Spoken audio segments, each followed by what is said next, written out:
اردو فن news میں خوش آمدید۔ بسم اللہ الرحمن الرحیم۔ السلام علیکم ناظرین۔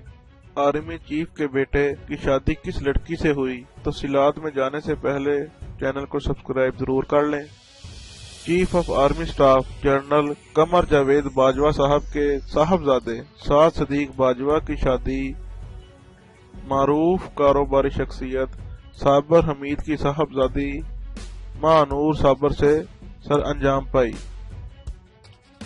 پیرزادہ محمد رضا ثاقب مصطفی صاحب نکاح خوانی کے بعد دعا کرتے ہوئے۔ تقریب میں دلہے اور دلہن کے قریبی دوستوں اور عزیز و اقارب نے شرکت کی۔ تقریب میں مولانا طارق جمیل صاحب کی بھی شرکت ہوئی۔ تقریب میں آرمی چیف نے محفل میلاد انعقاد کیا جس میں نعت خوانی کی گئی۔ محفل میں معروف نعت خواں نے بھی شرکت کی۔